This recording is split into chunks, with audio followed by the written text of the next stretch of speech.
본 방송에서 제공하는 투자 정보는 투자 판단에 대한 조언입니다. 방송에서 제공하는 주식의 가치, 가격 상승 및 하락에 대해서는 방송사에서 보장하지 않습니다. 네, 실시간 정보 브리핑입니다. ECB 기준금리 전격 인하, 연준보다 먼저 피벗 첫걸음. 유럽중앙은행이 주요 금리를 2019년 이후 약 5년 만에 전격 인하했습니다. ECB는 현지 시간 6일 통화정책회의가 끝난 후 위원회는 ECB의 주요 3대 금리를 25베이시스 포인트씩 낮추기로 결정했다고 발표했습니다. 이에 따라 역대 최고 수준이었던 ECB의 예금 금리는 4%에서 3.75%로 인하됐습니다.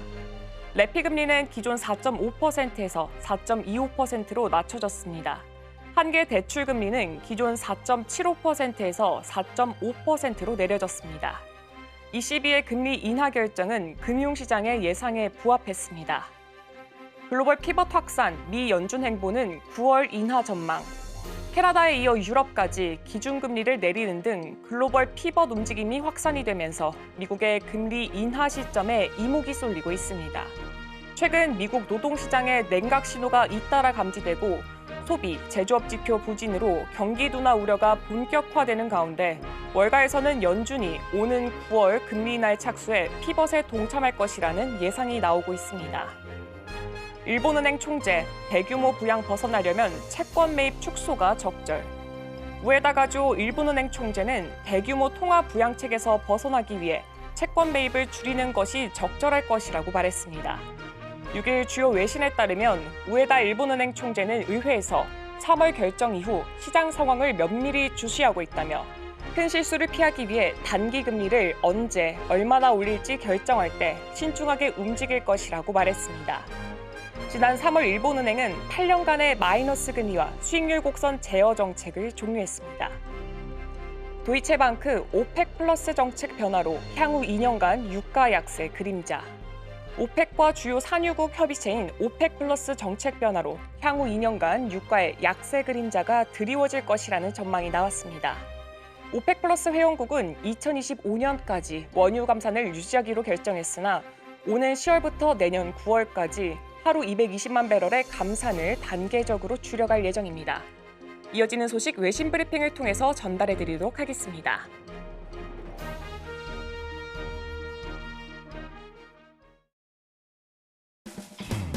네, 여러분의 성공 투자를 책임지겠습니다. 안녕하십니까. 증시7 진행의 오은비입니다. 네, 전 거래 우리 증시 현충일로 하루 쉬어갔습니다. 한편 약 2시간 전에 마감했던 뉴욕 증시는 혼조세로 문을 닫았습니다. 자세한 이야기는 이어지는 브리핑을 통해서 전달해드리도록 하겠습니다. 금요일의 증시7 지금 바로 출발하겠습니다.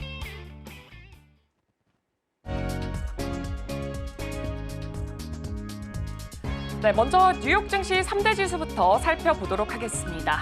현재 시간 6일 뉴욕 증시 3대 지수는 혼조세로 마감을 하겠습니다. 그럼 자세하게 지수 상황부터 확인해 보도록 하겠습니다. 네, 먼저 다우산업지수는 0.2%, 나스닥 종합지수는 0.09%, S&P 500지수는 0.02% 등락과 하락을 반복하면서 이렇게 보합권에서 마감을 했습니다. 네, 반면 5일의 수요일 뉴욕 증시는 상승 마감을 했습니다. 기술주의 강세에 힘입어서 사상 최고치를 기록했으며 S&P 500 지수도 올해 25번째 사상 최고치를 경신했습니다. 하지만 하루 만에 시장의 분위기는 다소 식어가는 모습이었습니다. 현지 시간 7일 개장 전 지난달에 고용보고서 발표를 앞두고 이 방향성을 잡지 못하는 모습이었습니다. 이어서 간밤에 있었던 소식들 전해드리도록 하겠습니다. 네, 유럽중앙은행은 현지 시간 6일 기준금리를 0.25%포인트 인하하면서 연 4.25%로 조정을 했습니다. 이는 ECB가 2022년 7월부터 시작했던 금리 인상 정책에서 첫 단계로 1년 11개월 만에 통화정책 방향이 변경됐습니다. 또한 수신금리와 한계대출금리도 각각 연 3.75%와 연 4.5%로 조정됐으며 이러한 변경사항은 오는 12일부터 적용될 예정입니다. ECB는 이번 결정의 배경으로 지난해 9월 이후에 물가 상승률이 2.5%포인트 이상 하락했고 또 인플레이션 전망도 크게 개선됐다고 설명을 했습니다. 이는 ECB가 2016년 3월부터 시작했던 이 제로금리 정책과 또 2019년 9월부터 수신금리를 연 마이너스 0.5%까지 낮춘 이후로는 가장 긴 시간 동안의 변경입니다. 유럽중앙은행은 재정위기와 코로나19 팬데믹의 영향으로 6년 넘게 제로금리를 유지해왔습니다. 그러나 코로나19 팬데믹과 우크라이나 전쟁으로 이 물가가 급등을 하자 ECB는 2022년 7월부터 10차례에 걸쳐서 연속적으로 금리를 인상했습니다.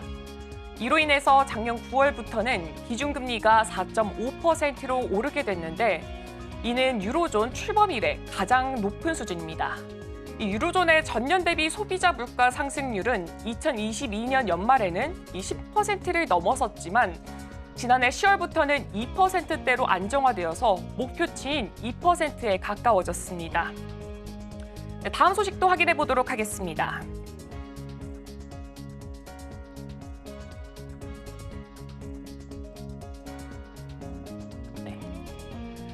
미국 노동부는 한 주간의 신규 실업보험 청구자 수가 22만 9천 명으로 전주보다 8천 명 증가했다고 발표했습니다. 이는 4주 만에 가장 많은 수치면서 직전주 수치는 21만 9천 명에서 22만 1천 명으로 2천 명 증가했습니다. 이번 수치를 월스트리트 저널이 집계했던 전문가 예상치인 21만 9천 건을 상회했습니다. 이 실업수당 청구 건수는 증가를 했지만 여전히 19만에서 23만 건대의 낮은 범위에 머무르고 있어서 이 미국 고용시장이 둔화 조짐을 보이면서도 또 견고한 흐름을 이어가고 있음을 나타냅니다. 이 변동성이 적은 4주 이동평균 실업보험 청구자 수는 22만 2,250명으로 직전주보다 750명 감소했습니다. 일주일 이상 연속으로 실업보험을 청구한 이 사람의 수도 증가를 했습니다.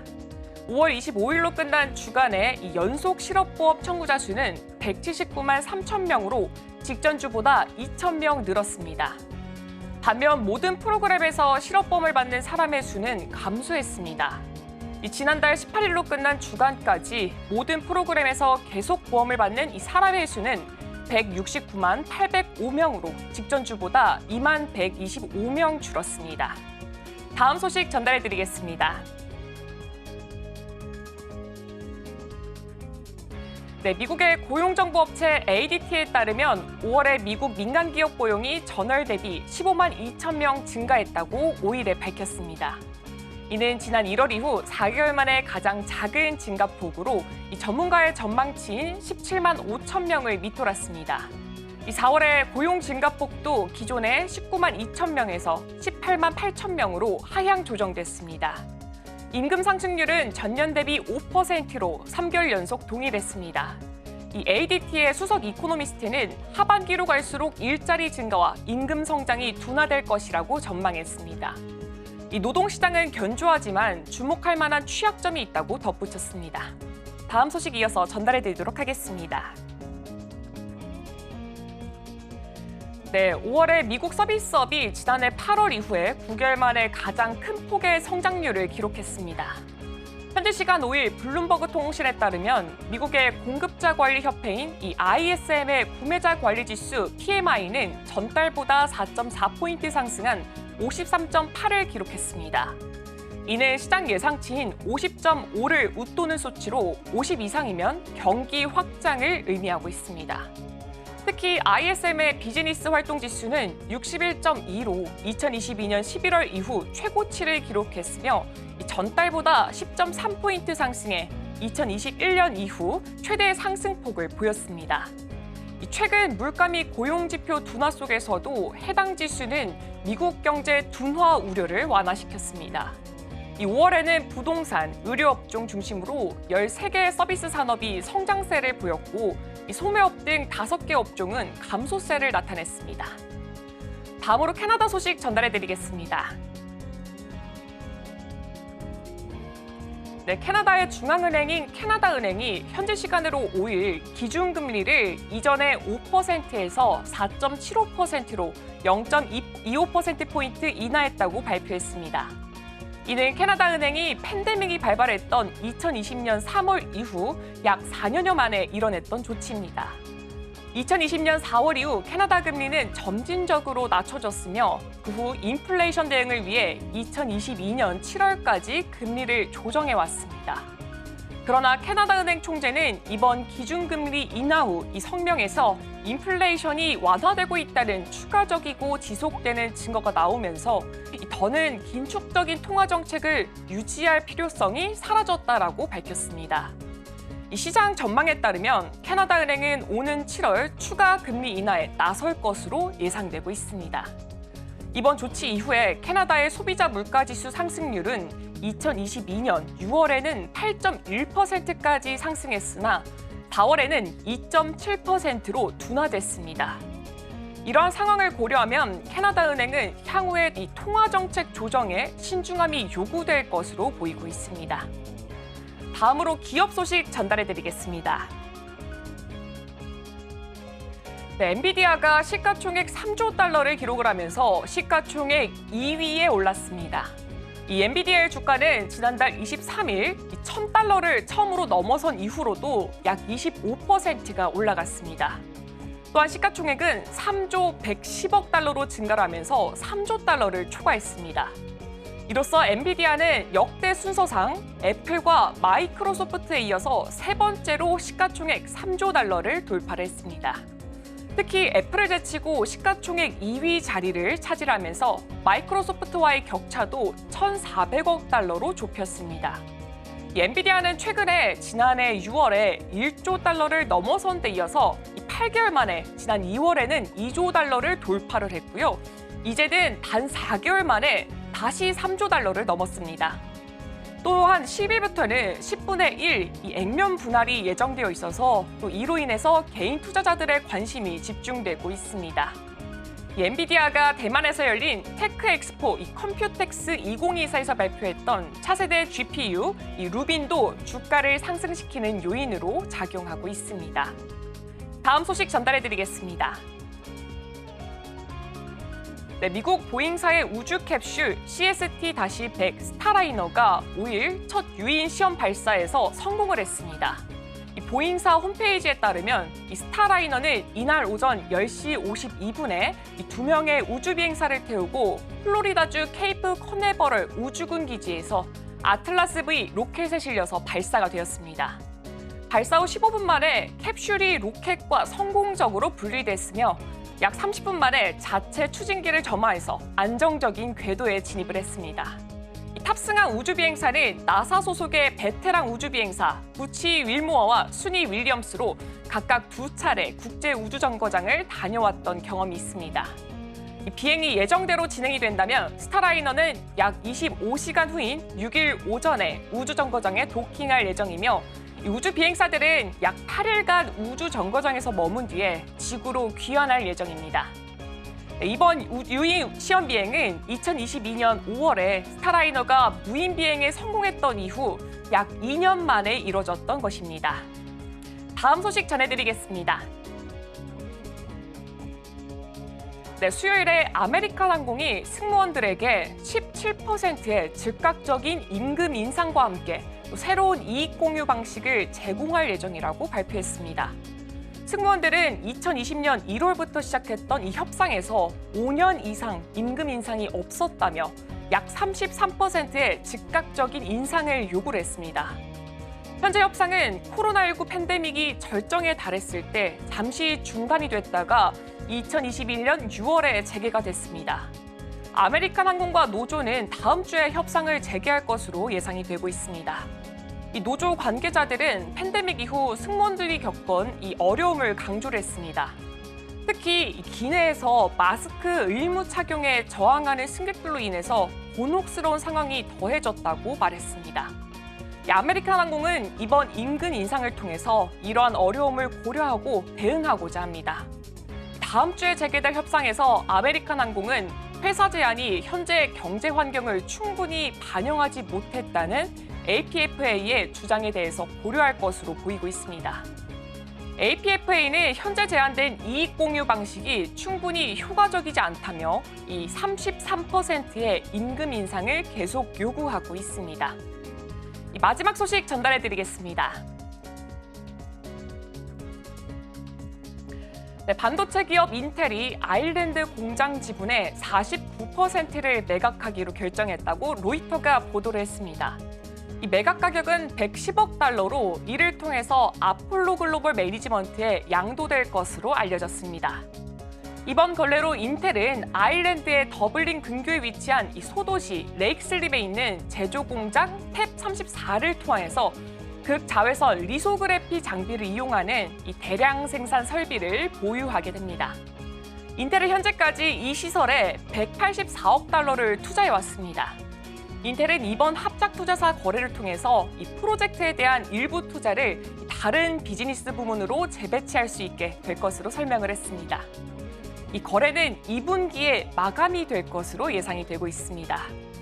한편 인텔은 유럽연합의 이 자금 조달 규칙과 또 보조금 혜택 조건이 완화가 되면서 2022년에 아일랜드와 프랑스에 반도체 공장을 건설을 한다고 발표를 했습니다.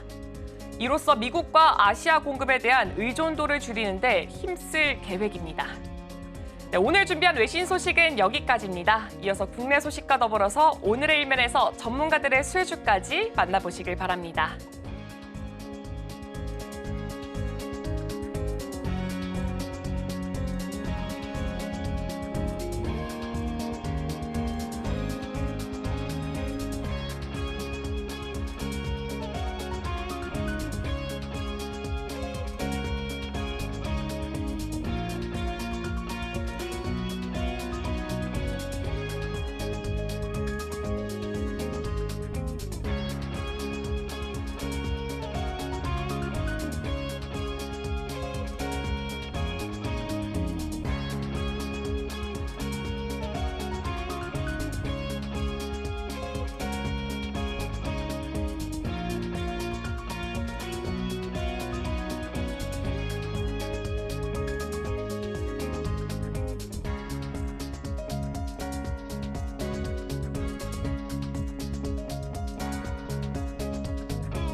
네, 서울경제TV 증시 7 조간 브리핑 시간입니다. 서울경제신문에서 발행한 이슈 전해드리는데요. 첫 번째 소식부터 하나하나 짚어보겠습니다. 화면 살펴보시죠. 여기서 밀리면 끝, 범상선과 사촌 동맹으로 승부수. 네, 첫 번째 소식 전해드립니다. 지난 5일 신세계와 CJ그룹은 광범위하고 포괄적인 MOU를 맺게 됐습니다. 그야말로 사촌 동맹인데요. 신세계는 유통 물류 사업 대부분을 CJ 대한통운에 맡겨 비용 절감과 상품 경쟁력을 강화해 나가겠다라고 설명했습니다. SSG닷컴은 쓱배송과 새벽배송 물류센터 등 시스템 운영을 CJ 대한통운에 맡기겠다라고 설명했는데요. SSG닷컴, CJ 대한통운 위탁과 비용 절감을 통해 이마트의 식료품 영향을 강화할 것으로 계획하고 있습니다. CJ 대한통운의 경우 대폭 늘어난 물량으로 규모의 경제를 실현할 수 있다라는 설명을 덧붙였고요. CJ 대한통운이 국내 기업과 협업해 처리해온 물량 가운데 신세계 물량이 최대 규모가 될 것이다라는 업계의 설명입니다. 국내 유통시장은 최근 수년간 무게중심이 오프라인에서 온라인으로 옮겨가고 있었습니다. 쿠팡의 위상이 더욱 강화되고 있는 상황이었는데 이마트는 쿠팡의 매출 1위 자리를 내줬고요. 최근에는 알리익스프레스와 테무 등 중국 이커머스도 신세계를 위협하고 있는 상황이었습니다. 한편 신세계와 CJ 이번 제휴를 두고 업계에서는 우려를 표명했습니다. 가뜩이나 알리와 테무 때문에 긴장감이 높아져 있는데 경쟁이 더 과열될 것이다라는 부분이었고요. 아무래도 중소유통 채널과 제조사의 경우 상당한 타격을 받을 수밖에 없을 것이다라는 토로 역시 뒷받침되고 있습니다. 신세계와 CJ 협업 기대 효과입니다. 우선 효과를 살펴봤을 때 배송 서비스가 개선될 수 있을 것으로 파악이 되고요. 그 뒤를 이어 규모의 경제로 물류비 절감, 상품력 확대, 멤버십을 통한 로그인 효과가 확인될 수 있을 것으로 판명됩니다. 지마켓 물류, 이르면 내달 CJ가 전담합니다. 자정까지 주문해도 이길 배송이 가능할 것으로 보여지고요. CJ도 제3자 물류 본격 확대할 계획입니다. 가성비 핫템 기획 단계부터 협력을 해 일각에서는 중소유통사가 타격을 입을 것이다라는 우려 역시 함께하고 있는 상황입니다. 다음 소식입니다. 국내 1호 SMR 부지 대구, 경주 등 저울질 네, 두 번째 소식 원전 소식으로 전해드립니다. 소형 모듈 원전 즉 SMR 건설이 11차 전력수급 기본 계획에 반영이 되면서 SMR 유치를 위한 지방자치단체들의 경쟁이 한층 더 뜨거워지고 있는 상황입니다. 대구시는 한국수력원자력과 SMR 건설을 위한 부지 적합성 평가 그리고 타당성 조사 MOU를 함께하고 있는데요. 경주도 SMR 후보지로 언급되고 있는 지역 중 한 군데입니다. 경주에는 2030년 SMR에 대한 연구를 수행하기 위한 국가산업단지가 들어서는데요. 동경주 인근에 SMR 국가산단을 건설하고 스마트 넷제로시티를 건립하는 방안을 검토하고 있습니다. 스마트 넷제로시티는 SMR을 주요 원전으로 삼아 태양광, 풍력 등 신재생 에너지를 연계해 에너지를 공급하는 도시의 형태입니다. 탄소를 배출하지 않는 탈원전을 통해 도시에 전력을 공급하는 모델이고요. SMR은 원자로의 크기와 출력을 줄인 차세대 원전으로 잘 알려져 있습니다. 기존에 지어진 대형 원전은 건설 비용이 비싸고 입지 선정이 제한적인데 SMR은 이런 한계를 극복할 수가 있어 원전 시장의 게임 체인저로 불려지기도 합니다. SMR은 공장 제작과 현장 조립이 가능하고 전력 소비지 인근에 배치할 수 있다는 큰 장점이 존재하기도 합니다. 우선 SMR 주요 특징입니다. 주요 설비 일체화한 소형 원자로 그리고 대형 원전보다 좀 작아 이동과 조립이 용이하다는 장점이 있고요. 건설 기간 대형 원전의 절반 수준입니다. 특히나 원자로 냉각이 용이해 입지 선정에 유리하다는 주요 특징이 있습니다. 대구시는 군위 첨단 산단 건설을 추진하고 있습니다. 적합성 평가 등 MOU를 검토해 나가고 있고요. 한수원은 환경 영향 등 신중해야 한다는 입장입니다. SMR 산단을 조성하는 경주도 후보지입니다. 정부는 전기본 확정 후 입지를 선정하겠다라고 설명하고 있습니다. 다음 소식입니다. 차세대 장비 국산화에 투자, HBM 초격차 기반 다진다. 네, 이번에는 HBM과 관련된 소식 전달드립니다. 한국은 고대역폭 메모리 즉 HBM 칩 제조 부문부터 독보적인 경쟁력을 갖춘 국가로 유명합니다. 글로벌 HBM 시장은 SK 하이닉스와 삼성전자 등 국내 반도체 제조 기업이 90% 이상을 차지하고 있고요. 특히 인공지능 기술이 급격히 발전하면서 HBM에 대한 수요가 확연하게 늘어가고 있는 모습입니다. 최근 한국 수출 메모리 반도체를 중심으로 호황을 보이는 것도 HBM 덕분이라는 분석이 잇따르고 있고요. 하지만 HBM 소부장 분야에서는 일부를 포함해 외국에 대한 의존도가 굉장히 높은 편입니다. 현재 한국은 한미 반도체를 필두로 세메스, 한화 정밀기계 등이 열압착 본더를 제작하고 있는데요. TC 본더는 여러 개의 디램을 수직으로 쌓아 올리는 HBM 제조 공정에서 필수적인 장비로 잘 알려져 있습니다. 문제는 최신 제품입니다. 이 최신 제품이 현재 일본 도쿄 일렉트론이나 오스트리아 EVG가 앞서고 있는 상황인데 업계에서는 국산 HBM용 소재나 장비를 개발하는 과정에서 연구개발 비용이 상당하게 필요하다는 입장인데요. 정부에서도 국가전략기술 지정을 통해 HBM 소부장을 지원해주는 것이 필수적이다라는 입장입니다. 정부는 반도체 생태계 종합 지원 방안에서도 반도체 R&D 새 공제 적용 범위를 확대해 나가겠다라고 발표한 바 있고요. 업계는 전력관리 반도체 등도 국가전략기술에 포함해야 한다라고 정부에 건의하기도 했습니다. HBM 시장 규모 전망입니다. 2024년 141억 달러에서 2029년에는 무려 377억 달러까지 껑충 뛸 것으로 보여지는데요. R&D 새 공제율도 살펴보시면 점점 더 늘어날 것으로 보여지고 있습니다. 일본과 오스트리아 업체 의존도가 높은 상황입니다. 하이브리드 본더 등 경쟁력 확보에 앞장서야 된다는 입장이고요. 2029년 HBM 시장 52조로 성장해 나갈 것으로 보여지는 만큼 우리 시장 역시 확실하게 준비가 필요하다라는 설명입니다. 다음 소식입니다. 만년 3위 마이크론의 반격 6세대 HBM4 내년 상반기 공개. 네, 다음 소식 전해드립니다. 마이크론 테크놀로지가 차세대 HBM 및 6세대 HBM 칩을 내년 상반기에 처음으로 공개하겠다라고 밝혔습니다. 계획대로 될 경우 현재 HBM 1위인 SK 하이닉스, 2위인 삼성전자와의 격차를 뒤집을 수도 있을 것으로 보여지는데요. 마이크론은 이미 5세대 8단 HBM 즉 HBM3E에서도 삼성보다 양산 시기를 앞질렀습니다. 마이크론 부사장이 밝힌 계획은 삼성전자, SK 하이닉스, HBM4 양산 계획보다 조금 더 구체적이다라는 부분에서 고무적이었습니다. 삼성과 SK보다 개발을 앞당기겠다는 마이크론의 의지도 강해 양산 시점이 예상보다 더 빠를 수도 있다라는 설명인데요. HBM4는 엔비디아가 2026년 생산할 AI용 그래픽 처리 장치 루빈에 탑재가 될 예정입니다. 최근 공개한 5세대 HBM에 대해서도 자신감이 넘치는 모습이었는데요. 내년 양산할 마이크론의 12단 HBM3E는 업계 최고의 성능을 가진 제품일 것이다 라고 밝히기도 했습니다. 4세대 제품 양산까지 늘어나면 HBM 시장에서 내년까지 목표 점유율 도달이 가능할 것으로도 보여지는데요. 미국에 본사를 둔 메모리 회사 마이크론은 전체 D램 시장에서 25%의 점유율을 기록하고 있습니다.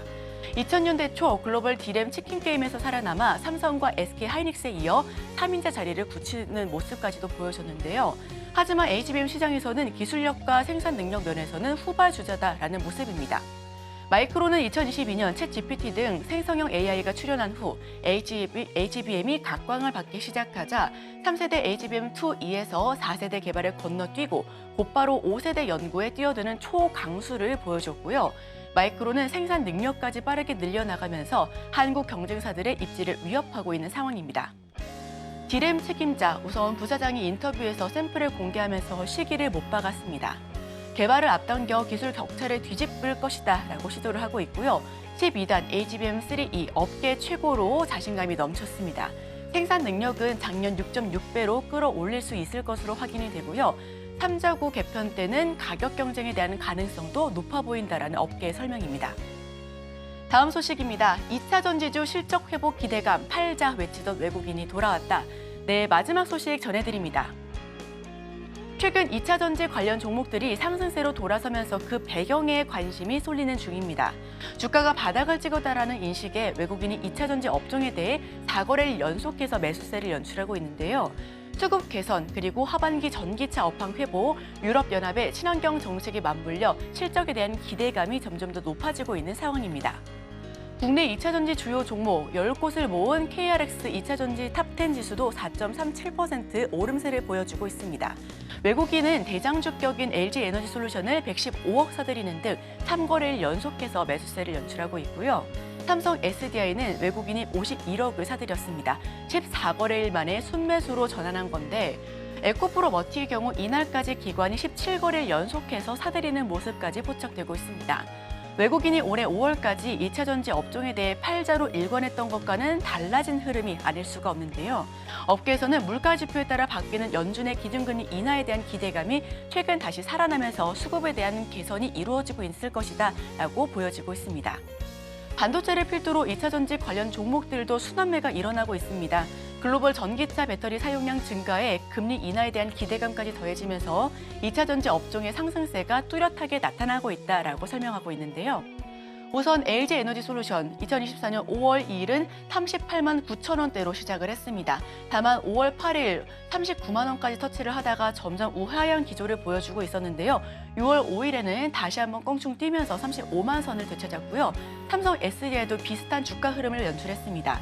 5월 2일 44만 3,500선에서 웃돌던 주가가 점점 내리막길을 보여주다가 다시 한번 5월 30일을 기점으로 다시 상승하는 모습을 연출했고요.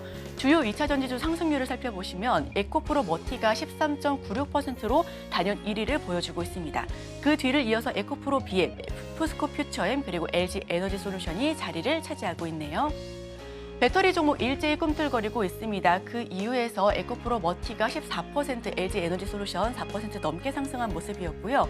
바닥을 찍었다라는 인식에 수급이 개선되면서 상승 흐름이 나타나고 있다라는 업계의 평가입니다. 금리 인하에 대한 기대감도 있고요. 관련 종목 순환매가 돌고 있어서 2차 전지에 대한 관련된 흐름 함께 짚어보셔도 좋겠습니다.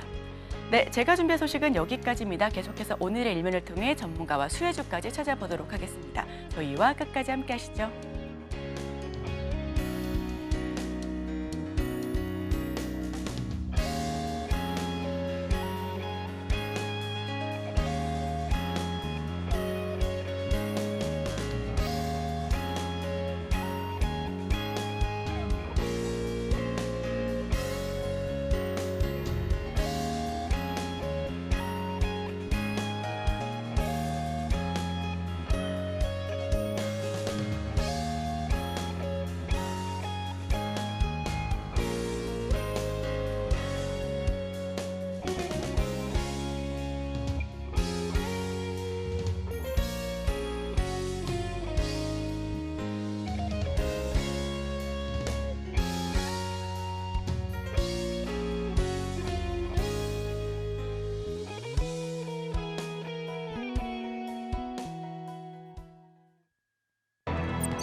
네, 오늘의 일면 헤드라인입니다. 엔비디아 6일 시총 3조 돌파, 시총 2위 등극. 헤드라인 풀어주실 분이죠. 루크투자연구소 임순재 대표와 함께합니다. 어서 오세요. 네, 안녕하십니까. 네, 엔비디아가 현지 시간 5일 애플을 제치고 미국 시가총액 2위 기업에 올랐습니다. 이대로면 1위 마이크로소프트와도 격차가 크지 않은 셈이 될 것 같은데 헤드라인 풀어주시죠. 네, 뭐 엔비디아가 뭐 저희 연휴, 그러니까 휴일 동안에 이제 좀 네. 많이 올랐죠. 뭐 전일 같은 경우는 조금 조정을 받았지만 뭐 여전히 뭐 3조 원, 3조 달러 그 전후를 지금 움직이고 있다라고 보시면 될 것 같습니다. 뭐 주가 흐름 자체도 뭐 작년 뭐 봄서부터 해서 꾸준하게 지금 상승세를 보이고 있다라고 보시면 될 것 같고요. 뭐 특히 이제 그 최근 들어 이제 시가총액이 계속 증가를 하면서 뭐 6월 5일 같은 경우는 이제 시가총액 2위로 올라갔고 어제 같은 경우는 조금 조정을 받으면서 시가총액 3위를 기록을 하고 있는데 현재 1, 2, 3위 업체가 이제 마이크로소프트, 애플, 그다음에 이제 엔비디아다라고 보시면 될 것 같습니다. 뭐 세 개 회사가 뭐 시가총액이 한 1천억 달러 정도 이제 차이를 보이는 그런 상황이다라고 보면 언제든지 주가의 향방에 따라서 엔비디아도 시가총액 1위가 될 수 있는 그런 상황이다라고 보시면 될 것 같고요. 이렇게 뭐 엔비디아의 실적이 뭐 주가가 좋은 이유는 가장 큰 게 이제 AI 열풍이 계속 좀 지속이 되고 있다라고 보시면 될 것 같습니다. 이런 뭐 AI 열풍으로 인해서 뭐 지금 뭐 엔비디아가 전체 AI 그 반도체 시장의 한 80% 이상을 지금 차지한다라고 지금 얘기를 하고 있고요. 특히 이제 쿠다라는 소프트웨어로 인해서 이런 이제 엔비디아의 중심의 AI 생태계가 더 확고히 이루어지고 있다라는 게 엔비디아 주가를 이제 끌어올리는 주요 원인이다라고 보시면 될 것 같습니다. 여기에 이제 엔비디아가 이제 포모 현상이다라고 하는 어떻게 보면 내가 주식을 안 갖고 있어서 불안해지는 그런 이제 현상도 같이 좀 겹치고 있는 거 아닌가 싶습니다. 현재 엔비디아 같은 경우는 계속 AI에 대한 투자가 확대가 될수록 영업이익이 큰 폭으로 증가를 하고 있습니다. 특히 1분기 영업이익이 1분기 실적을 발표한 이후에 지금 주가상으로만 보면 한 25% 상승하는 그런 모습을 보였습니다. 뭐 그 기간 동안 그 S&P가 0.9% 상승한 것에 비해서는 어마어마하게 큰 상승률이다라고 보시면 될 것 같고요. 그러다 보니까 엔비디아를 안 갖고 있는 사람들은 엔비디아에 대한 없는 거에 대한 이제 불안감이 어떻게 보면 이런 주가가 높음에도 불구하고 계속 추격 매수를 하게 되는 그런 이제 영향을 미치고 있다라고 보시면 되겠습니다. 네, 작년에 에코프로 BM을 가지지 못한 자와 가진 자의 모습을 보는 듯한 느낌입니다. 엔비디아, 그런 와중에 액면 분할할 예정이다라는 소식까지도 전해졌는데요. 상승폭을 여기서 더 키울 수 있는 그런 포인트가 될 수 있을까요? 일단 6월 10일 날 이제 액면 분할이 실시가 돼서 이제 상장이 되고요. 오늘까지 아마 매수하시는 분들은 아마 엔비디아의 액면 분할 그 혜택이 되신다라고 보시면 될 것 같습니다. 엔비디아는 기존 주식을 이제 10대 1로 이제 그 액면 분할을 한다라고 보시면 되는데요. 뭐 지금 1,200달러 수준의 이제 주가가 있기 때문에 10분의 1로 준다라고 하게 되면 한 120달러 전후로 아마 시작이 될 걸로 그렇게 예상을 하고 있습니다. 이렇게 이제 주가가 이제 하락을 한다라고 하게 되면 물론 이제 회사가 이렇게 이제 액면 분할을 한다라고 해서 바뀌는 사항은 없습니다. 다만 이제 투자자 입장에서는 그동안 이제 한 주에 1,200달러였다가 이제 120달러로 이제 바뀐다라는 게 뭐 투자 접근성에 상당히 좀 긍정적으로 영향을 미칠 수 있다라고 보시면 되겠습니다. 뭐 지금 뭐 화면은 이제 엔비디아의 이제 주가 흐름이다라고 보시면 되는데요. 뭐 올해 이후에 계속 지금 꾸준히 우상향을 하고 있는 그런 모습을 좀 보이고 있습니다. 특히 이제 액분을 한 이후에 이제 주가가 강세를 보였던 그런 이제 저항들이 좀 많이 있습니다. 뭐 특히 이제 과거에 그 미국 시장 내에서 증권 시장이 좋은 그런 시점에서 액면 분할을 하게 되면 주가가 강한 이제 흐름세를 보였다라고 보시면 될 것 같은데요. 뭐 대표적으로 엔비디아도 과거에 이제 주식의 액면 분할을 한번 실시한 적이 있습니다. 뭐 지금 화면 잠깐 보시면 2021년 7월에 4대 1로 액면 분할을 한번 했습니다. 지금 뭐 빨간색으로 이제 표시해 놓은 그 위치가 액면 분할한 시점이다라고 보시면 될 것 같고요. 액면 분할한 이후에 한 달 동안 주가는 12% 정도 상승을 했고요. 그리고 연말까지, 그러니까 연말까지 보면 59%의 상승률을 기록했던 전례가 있습니다. 그렇기 때문에 이번에도 액면 분할을 하게 되면 이러한 상승세가 좀 이어질 것이다라는 기대감을 갖고 있고요. 뭐 비슷하게 이제 테슬라 같은 경우도 2000년 8월에 액면 분할한 이후에 큰 폭으로 상승을 하는 그런 모습을 보였습니다. 뭐 지금 보시면 빨갛게 표시된 게 이제 첫 번째 액면 분할을 했었던 그런 시점인데요. 액면 분할한 이후에 주가가 상승을 하면서 시가총액이 1조 달러를 넘어서는 그런 이제 모습을 보였고요. 다만 이제 그 파랗게 표시된 게 이제 두 번째 액면 분할입니다. 그러니까 그 테슬라 같은 경우는 2020년도 이후에 두 번의 액면 분할을 했었는데 파랗게 이제 표시가 됐을 때는 전기차에 대한 그런 이제 우려감이 확대되고 있는, 특히 중국의 전기차가 그 공급이 확대된다라는 그런 얘기가 나온 이유였기 때문에 액면 분할 이후에 주가가 하락을 하는 그런 모습을 보였습니다. 뭐 그렇지만 이번에 이제 엔비디아 같은 경우는 전반적으로 AI 열풍이 여전히 세게 불고 있는 그런 와중이기 때문에 이번에 액면 분할을 한다라고 하게 되면 주가가 지금보다 좀 더 상승할 거 아니냐라는 시장 기대치가 있다라고 보시면 될 것 같고요.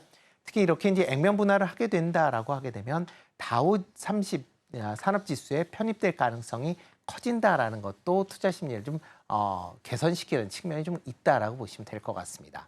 뭐 다우 30 같은 경우는 미국의 대표적인 그런 이제 종목 관련된 지수다라고 보시면 되는데요. 과거에 이제 다우 지수 같은 경우는 고액의 그런 이제 주가를 갖고 있는 그런 이제 종목의 편입은 상당 부분 좀 제한하고 있는 그런 상황입니다. 뭐 제한하는 이유는 이제 다우 지수의 그 산출 방법 때문에 그런데요.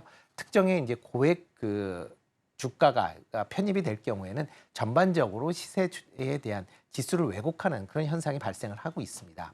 그렇기 때문에 지금 현재 다우 지수에 편입되어 있는 종목을 보면 가장 비싼 종목이 $500 수준에 불과한 거고요. 그렇기 때문에 $1,200를 넘어서는 엔비디아가 편입되기는 어려웠었는데 이번에 액면 분할로 뭐 $120 수준으로 하락이 된다라고 하게 되면 편입 가능성이 좀 커질 수 있다라고 보여집니다.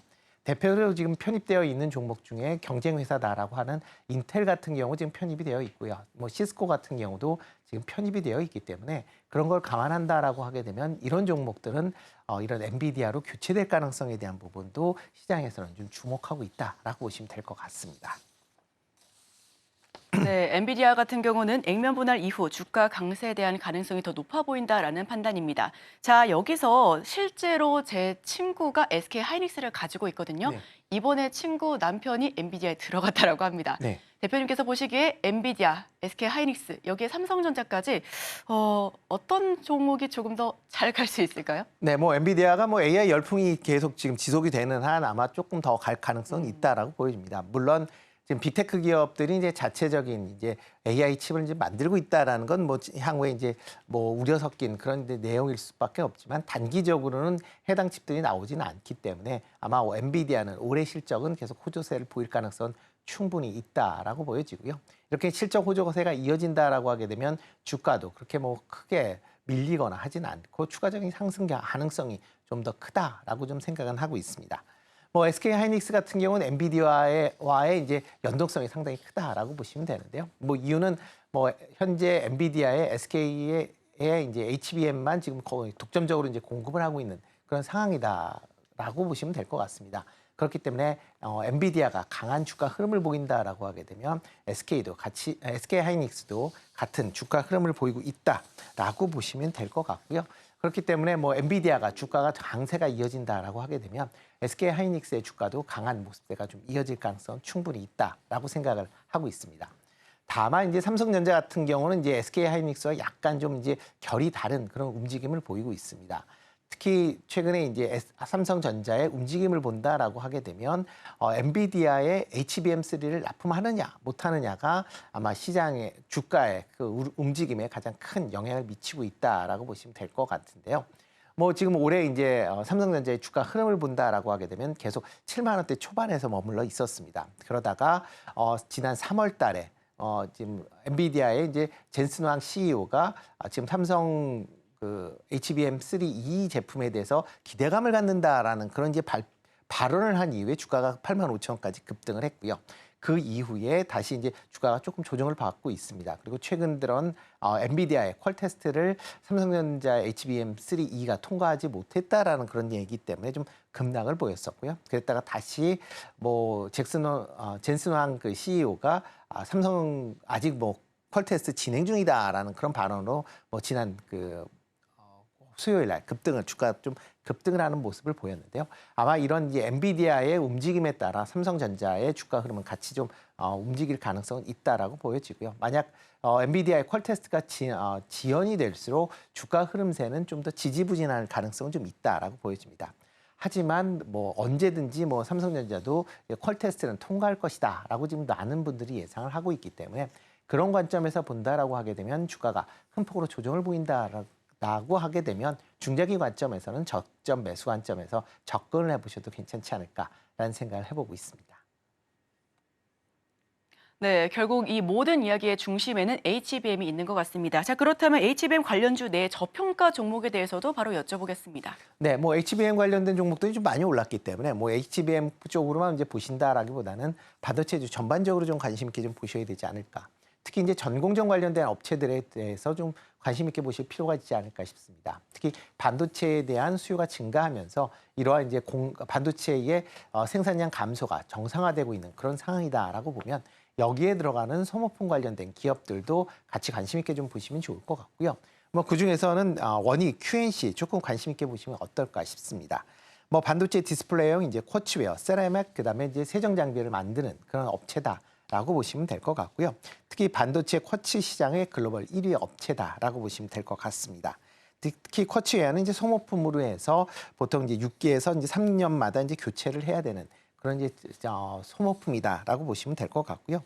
최근에 이제 반도체 업황 개선 기대감으로 인해서 실적이 올해 큰 폭으로 좀 개선이 될 것이다라고 기대를 하고 있습니다. 특히 이제 북미 파운드리 시장의 이제 그 생산 설비들이 이제 확장이 되고 있습니다. 뭐 인텔이나 그다음에 삼성전자의 이제 KPX가 확장이 되면 그거에 따른 실적 기대감이 수혜 기대감이 있다라고 보여지고요. 특히 이제 올 하반기에 대만의 주요 거래처들의 가동률이 회복을 한다라고 하게 되면 그만큼 실적 개선이 뚜렷이 나타나지 않을까라는 기대를 해보고 있습니다.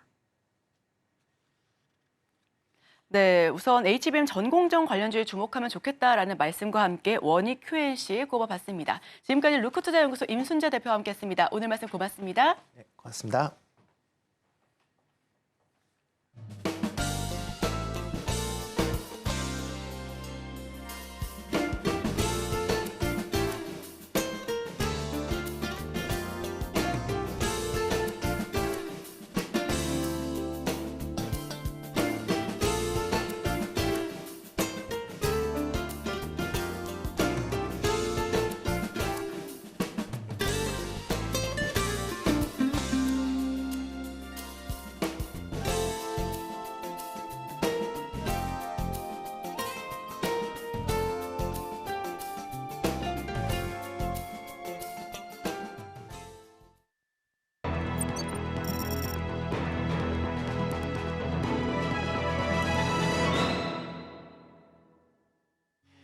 네, 투자하실 때 참고해보면 좋을 리포트 준비해봤습니다. 네, 오늘은 2분기에서 한번 중간 성적이 나왔길래 준비해봤습니다. 바로 VT라는 기업입니다. 네, VT는 화장품 기업으로서 제가 이전에도 한번 관련된 화장품 종목에서 언급을 했던 기업입니다. 일단 VT 슬로건은 당신의 매일이 아름다워지길 바랍니다. 굉장히 좋은 슬로건을 달고 있고요. 바로 확인해 보도록 하겠습니다. 일단 2분기 중간 점검 수요가 견조하고 확장을 준비한다 이렇게 한마디로 표현을 해볼 수가 있습니다. 네, 포인트 첫 번째는 일단 말 그대로 수요가 견조하고 확장을 준비하고 있는 기업이다라고 볼 수가 있고요. 2분기는 본업 1분기 대비해서 소폭 개선된 매출을 보여주고 있습니다. 일단 자회사는 큐브 엔터테인먼트로 엔터주에 관심 있으신 분들은 다 아실 거예요. 큐브 엔터테인먼트고 신규 아티스트가 이번에 나왔습니다. 신규 아티스트는 나우어 데이즈라고 8년 만에 신규 남자 아이돌이 데뷔를 했습니다. 그래서 그에 대한 투자 등으로 연결 매출이 1,000억 원, YOY 대비했을 때 35%, 영업이익이 YOY 대비했을 때 102%로 추정이 되고 있다고 합니다. 특히나 또 엔터주 같은 경우에는 아무래도 이제 기존의 아이돌들이 신곡을 냈을 때 그에 대해서 조금 더 상승하는 그런 폭이 크기 때문에 여기 있는 아티스트는 또 유명한 그룹이 하나 있죠. 바로 여자 아이들이라는 그룹이 있거든요. 그래서 신곡에 대한 효과도 한번 노려볼 수가 있을 것 같습니다. 또 하반기에 올리브영 브랜드 매대 확보 더하기 실리콘투와 협업을 통해서 미국의 확장을 볼 수가 있는데 실리콘투도 또 최근에 주가가 들썩들썩했던 저기 화장품 유통 무형업체입니다. 본격과 또 중국 위생 허가 획득 등으로 연간 실적 흐름이 굉장히 상저하다라고 판단이 되고 있는 기업입니다. 네, 큐브 엔터테인먼트 같은 경우는요, 1분기 매출이 무려 496억으로 역대 분기 최대 실적을 달성했다라는 최근의 기사가 있었습니다. 네, 일단 그래서 회사 영업이익은 동기간에 510%나 늘어나서 558억 원이나 이제 58억 원을 기록했다라는 기사가 있는 만큼 한번 이 포인트도 주목을 해보시면 좋을 것 같습니다. 두 번째 포인트입니다. 일본에서는 지금 리들샷 취급 매장이 확대되고 있고요. VT 큐브 재팬 지분을 인수하고 있습니다. 네, VT의 1분기 일본의 온 오프라인의 비중이 각각 46%고 54%로 지금은 오프라인 비중을 점점 더 늘리고 있는 추세입니다. 또한 1분기는 16,540개, 2분기는 1,380개의 이렇게 버라이어티 샵을 계속해서 추가를 하면서 18,000개를 확보를 하고 있습니다. 또 하반기에는 기진출 채널 리들샷 취급 매장을 확대를 통해서 입점 매장의 매출을 늘리는 것에 집중을 하고 있습니다. 네, 1분기 리들샷 취급 매장은 5,000개에서 2분기는 되게 거의 2배 가까이 늘리겠다라는 목표를 하고 있고요. 전체적으로 봤을 때는 여기서는 이제 리들샷에 대해서 좀 더 중점적으로 매출을 늘리겠다라는 점을 볼 수가 있습니다. 여기서 지금 늘리겠다는 매장은 이제 로손 그리고 돈키호테, 아마 일본에 여행을 가셨던 분들은 한 번쯤은 보셨을 매장입니다. 그리고 패밀리마트, 세븐일레븐 이쪽 매장으로 위주로 버라이어티 샵에서 들어갈 예정이다라고 보시면 되실 것 같습니다. 국내에서는 다이소, 올리브영 확장 지속 더하기 홈쇼핑 추가 확대입니다. 다이소는 지난해 10월에 입점을 했고요. 4분기에는 25억 원, 올해 1분기에는 48억 원, 거의 2배 가까이 달성을 했습니다. 네, 6월에는 신규 SKU 추가 입점을 하는데요. 올리브영 같은 경우는 지난 12월 말에 온라인몰에 입점을 하면서 올해 1월에 100샷, VT 같은 경우는 100샷, 300샷, 500샷으로 나눠져 있는데요. 100샷은 현재 전국에 입점이 되어 있고요. 300샷 같은 경우는 200개 점포, 그리고 향후에는 전 점포에다가 확대를 예정할 예정입니다. 네, 홈쇼핑 같은 경우에는 CJ 오쇼핑 중심으로 2분기부터 시작할 예정이고요. 총 5회 진행된 예정인데요. 일단은 지금 홈쇼핑 같은 경우 전부 다 매진이 됐다고 한 상황입니다. 이어서 이제 다른 포인트까지 확인을 해보도록 하겠습니다. 이 리들샷이라는 게 계속해서 지금 언급이 되고 있는데 리들샷은 굉장히 작은 미세 바늘침이라고 보시면 될 것 같습니다. 이 모공보다 더 작은 바늘침으로 이 모공 속에 투하가 되면서 이 작게 바늘로 이렇게 넣어서 이제 뭐 화장품을 좀 더 흡수를 잘 되게끔 하는 굉장히 혁신적인 아이템으로 이 혁신성으로 굉장히 시장에서 주목을 받았던 아이템입니다. 다음에는 미국에서 가장 주력하면서 공략을 하고 있습니다. 더하기 이제 중국도 협의를 하고 있습니다. 미국은 23년 11월에 아마존의 US 오픈 더하기 이제 지난 2월에 인플루언서 마케팅으로 순위를 급등을 했으나 1분기 매출은 10억 원을 기록을 했습니다. 동남아, 유럽은 함께 진행하고 있는 실리콘2 아까도 언급을 했다시피 협업을 확대를 하면서 조건을 조율 중이고요. 중국은 올해 말에 위생 허가를 획득 예상을 하면서 판매 조건을 협의하면서 이렇게 해외 진출까지도 한번 노려보고 있는 상황입니다. 전체적으로는 투자 의견은 바이고요. 목표 주가는 38,000원. 서머리를 보자면 이렇게 한번 보실 수가 있습니다. 여러분 투자하실 때 한번 참고해 보시면 좋을 것 같습니다. 오늘의 핵심 요약 세 줄입니다. 오늘 삼성전자 첫 파업으로 단체 연차에 들어갑니다. 주가 흐름 지켜보셔야 될 것 같습니다. 오늘의 일면 엔비디아 6일 시총 3조 돌파, 시총 2위 등극. 오늘 HBM 전공정 관련주에 주목하면서 원익 QNC를 꼽아봤고요. 마지막으로 투자 전 리포트는 화장품 기업 VT 상세하게 살펴봤습니다.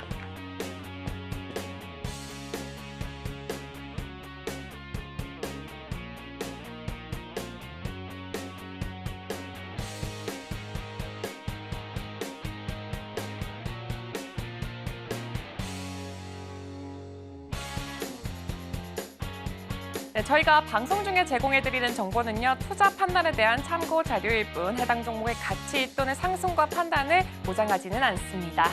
네, 잠시 후 증시 8, 오늘의 승부주가 방송됩니다. 승부주에 대한 힌트와 전문가들 인사이트 함께 하실 수가 있으니까요. 끝까지 챙겨보시길 바랍니다. 네, 저희가 준비한 소식은 여기까지입니다. 저희는 다음 주 월요일 이 시간에 또 찾아뵙겠습니다. 함께해 주신 여러분, 오늘도 고맙습니다.